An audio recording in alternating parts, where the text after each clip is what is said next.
Hi, I'm Yang Wen Li, and this is the automation and signals tutorial for Yang's Transport Tycoon.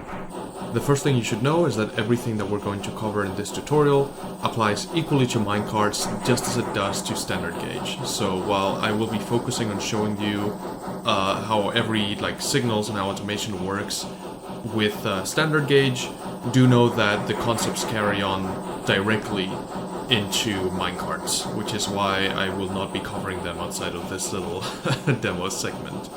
Right, let's talk signals. There are three kinds of signals in Yang's Transport Tycoon.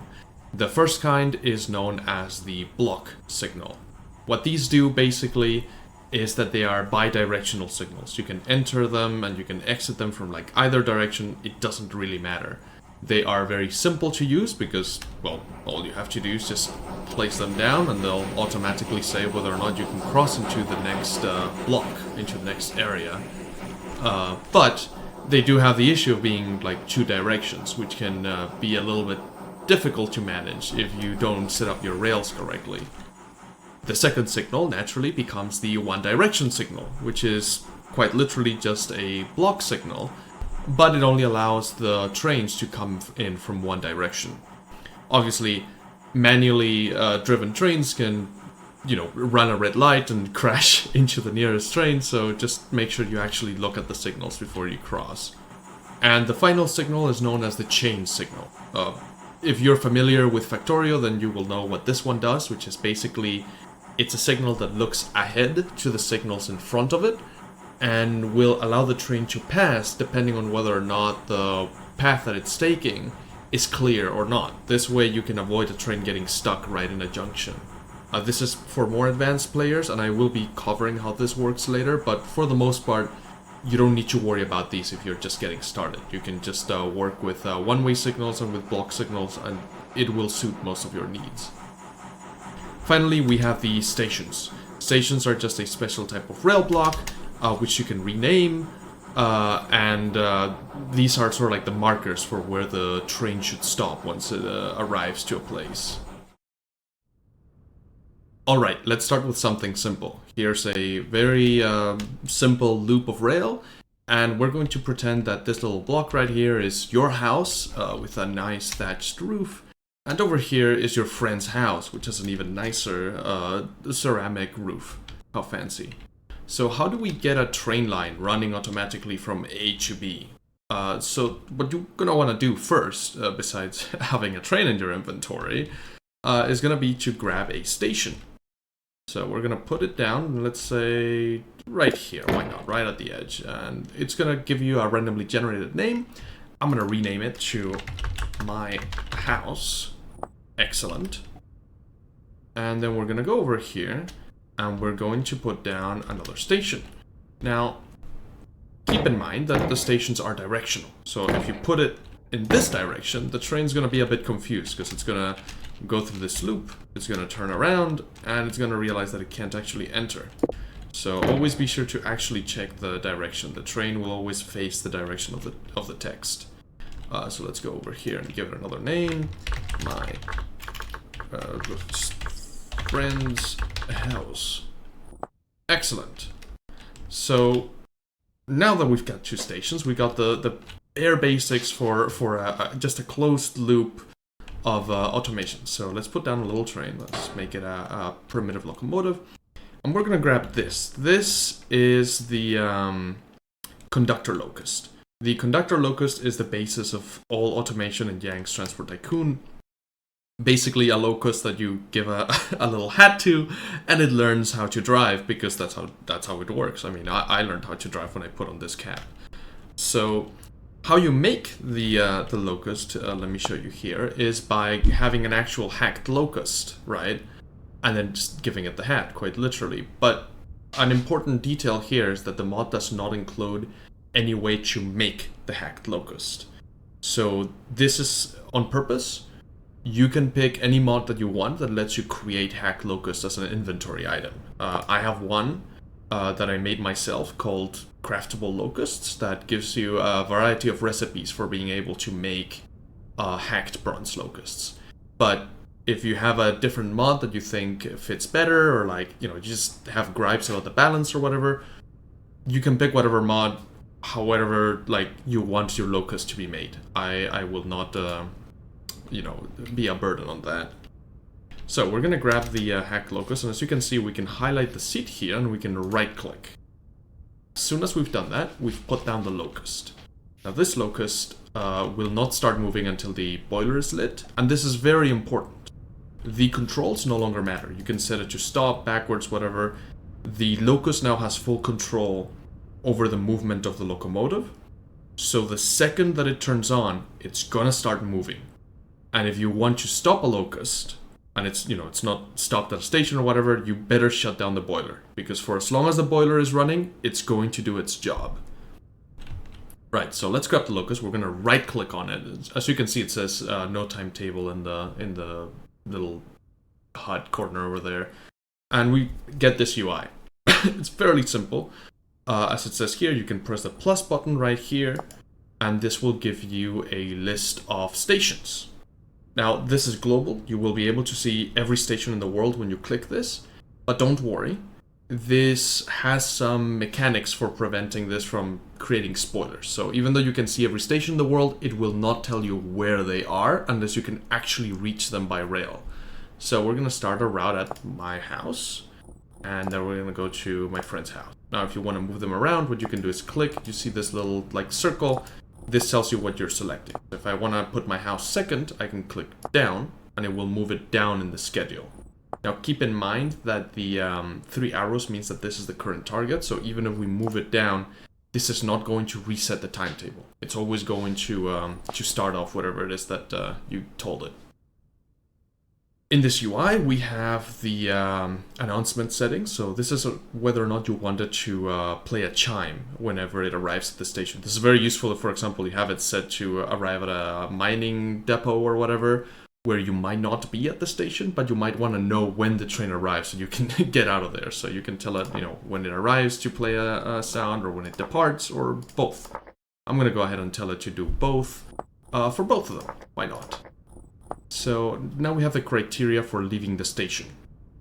What does this mean? So the elapsed time is how many seconds it's going to wait at the station. So it will not leave the station until that much time has passed. Now, I don't want it to be this long. I'm going to tell it so 5 seconds.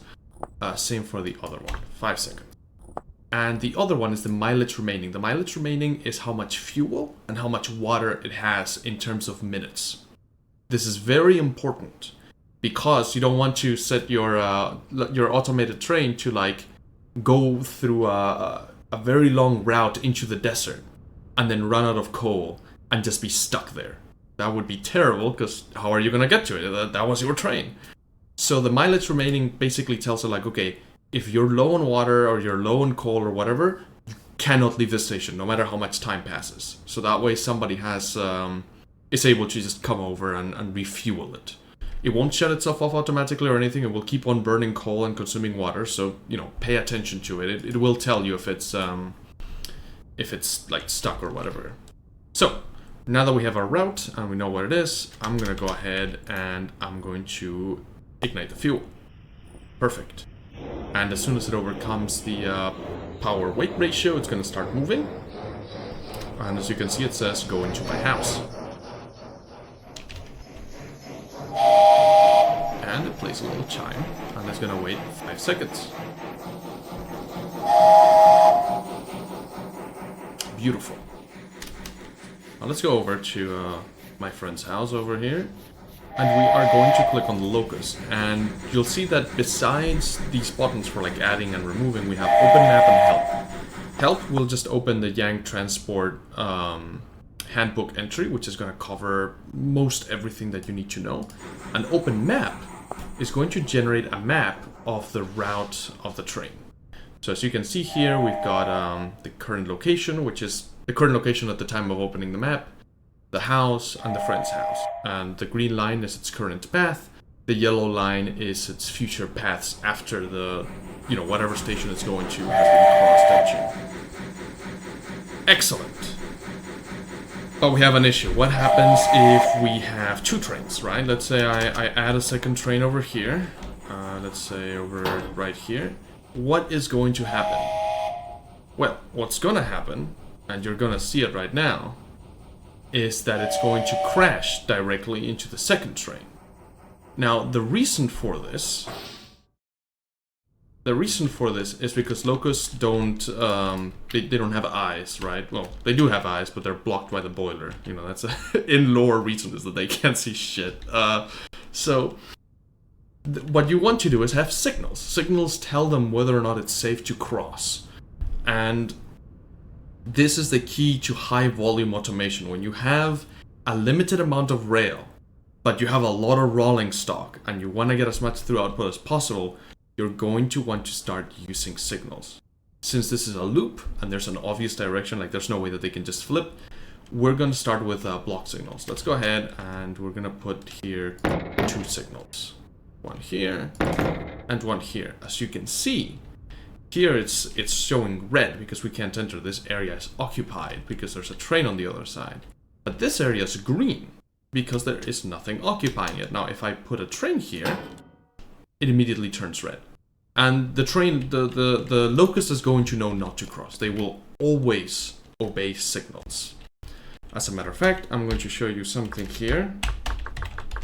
In our debug menu, we have several like debug views that you can use. So when you're in a creative world experimenting, you know, learning on your own how to set up these things, this is very useful to know. We have the show automation, which when you click it, is going to highlight every automated convoy, and it will show you a line for the pathfinding. It will show you where it's going.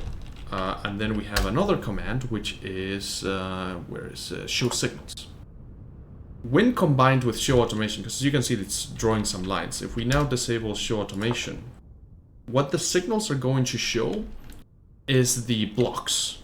As I said, the concept of the block is essentially any stretch of rail, no matter how complex or how many branches it has, anything between a group of signals.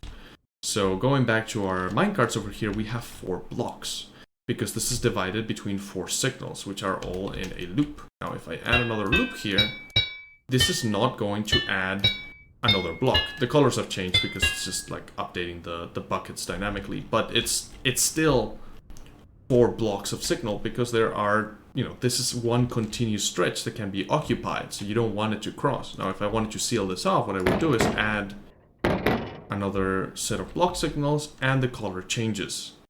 So very useful to know. Always be sure to check your blocks. If you ever see like the trains are just getting stuck, like waiting for something and you don't see anything, it's probably because you forgot to put a signal somewhere and there's a train like far away that's still like technically occupying the signal.